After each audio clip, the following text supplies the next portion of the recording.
क्या आपने भी सर्च किया है कि रात में ब्रेन को बंद कैसे करें? रात के 2 बज रहे हैं, सारे लोग सो रहे हैं और आप वही सोच रहे हो कि मैंने जो बोला वो गलत तो नहीं था, उसने रिप्लाई क्यों नहीं दिया, मैं फेल हो गया तो आज आज नींद आएगी भी या नहीं आएगी। तो इस प्रकार के जो थॉट्स हैं, सेम टाइप के थॉट्स रिपीट हो रहे हैं और एक लूप टाइप का बन रहा है, तो इसको बोलते हैं ओवर थिंकिंग। चलिए आइए इसको समझते हैं। ओवर थिंकिंग क्या होता है कि एक ही टॉपिक पर कई तरह से सोचना।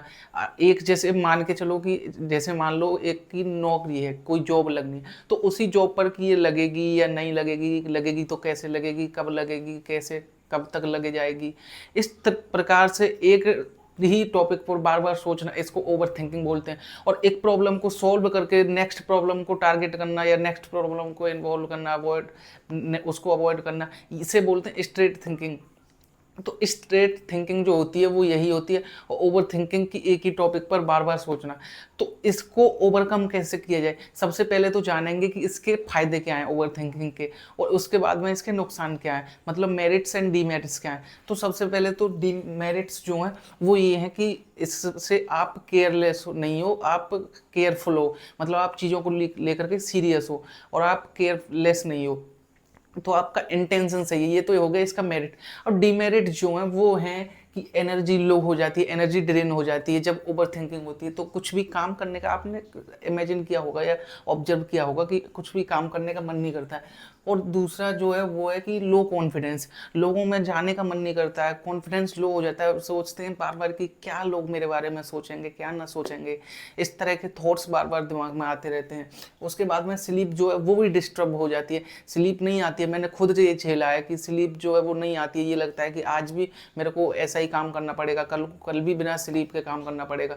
मैंने 2-3 महीने बिना स्लीप के जो है काटा है। इसके बाद में अब देखते हैं कि इसके सॉल्यूशंस क्या आते हैं। हाँ, तो ये तो हो गए इसके merits and demerits. Over thinking समझ लिया, मेरिट्स समझ लिए, डीमेरिट्स समझ लिए, क्या नुकसान है क्या फायदे हैं। अब इससे कैसे निकला जाए, इसका सॉल्यूशन क्या है उसको थोड़ा देखते हैं। तो नंबर 1 सॉल्यूशन, खुद से पूछो कि सोचने से कुछ होगा। अगर आंसर जो है वो हाँ आए तो फिर तो सोचो, अगर आंसर ना आए तो फिर उस थॉट्स को इम्पोर्टेंस मत दो, उस थॉट्स को जाने दो। उसके बाद में ब्रेन जो है वो साइलेंस से, ब्रेन साइलेंस थिंकिंग से नहीं होता, ब्रेन जो है वो शांत थिंकिंग से नहीं होता, ब्रेन जो है वो मूवमेंट से शांत होता है, एक्शन से शांत होता है। तो इसलिए वॉक करो, मतलब घूमो फिरो थोड़ा सा, 10-15 मिनट घूमो। इसके बाद में आप पानी पी सकते हो। तो इस प्रकार से इससे ओवर थिंकिंग जो है वो रिड्यूस होगी। उसके बाद में जो भी सोचा है ना, जो दिमाग में जो कुछ भी चल रहा है, उसे पेन और पेपर लेके पेपर पे लिख दो।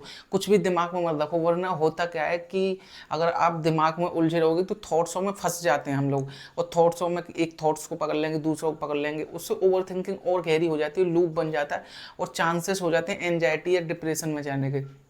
इसके बाद में क्लैरिटी एक्शन से आती है। हम ये मैंने पहले भी बोला कि क्लैरिटी एक्शन से आती है, थॉट्स से नहीं, थिंकिंग से नहीं। तो ये सोचो कि थॉट्स आपको कंट्रोल करेंगे, आप थॉट्स को कंट्रोल करेंगे। मेरे हिसाब से तो थॉट्सों को हम कंट्रोल, मतलब हम लोग थॉट्सों को कंट्रोल करना चाहिए।